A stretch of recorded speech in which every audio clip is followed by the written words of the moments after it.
আসসালামু আলাইকুম বন্ধুরা, কি খবর তোমাদের? তো আমি আবারও চলে আসলাম তোমার জন্য নতুন একটা গল্প নিয়ে। গল্পের নাম শেষ ভালোবাসা।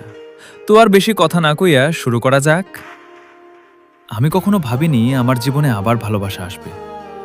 আগের মানুষটা চলে যাওয়ার পর আমি একদম চুপচাপ হয়ে গেছিলাম। কারো সাথে কথা বলতে ইচ্ছা করতো না। ফোন হাতে নিলেও মনে হতো কাকে লিখব, কেউ তো নেই। এভাবেই দিন কাটছিল। একদিন বিকেলে আমি রাস্তায় দাঁড়িয়েছিলাম, হালকা বৃষ্টি পড়ছিল। তখন একটা মেয়ে এসে বলল, আপনি চাইলে ছাতার নিচে আসেন, ভিজে যাচ্ছেন। আমি একটু অবাক হলাম, তবুও দাঁড়িয়ে গেলাম। সেখান থেকেই শুরু। প্রথমে শুধু নাম জানা, তারপর মাঝে মাঝে কথা, তারপর প্রতিদিন। আমি ওকে বলেছিলাম আমার অতীত ভালো না, আমি আবার কষ্ট পেতে চাই না। ও হেসে বলেছিল, আমি আপনার অতীত না, আপনার শেষ হতে চাই। ধীরে ধীরে আমি আবার বদলাতে লাগলাম। সকালে ঘুম থেকে উঠে ওর মেসেজ দেখার অপেক্ষা, রাতে না কথা বললে ঘুম না আসা। আমি বুঝতে পারছিলাম আমি আবার ভালোবেসে ফেলছি, কিন্তু ভয়ও লাগছিল খুব। একদিন আমি ওকে বললাম, তুমি যদি একদিন চলে যাও।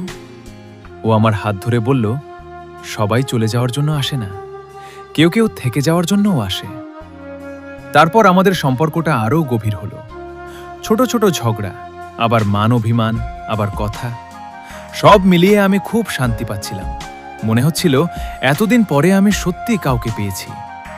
অনেক বাধা আসছিল, পরিবার নিয়ে চিন্তা, ভবিষ্যৎ নিয়ে ভয়। তবুও ও আমার হাত ছাড়েনি। একদিন ও বলল, আপনি শুধু আমার পাশে থাকেন, আমি সব সামলে নিব। শেষে সত্যিই আমরা এক হয়ে গেলাম।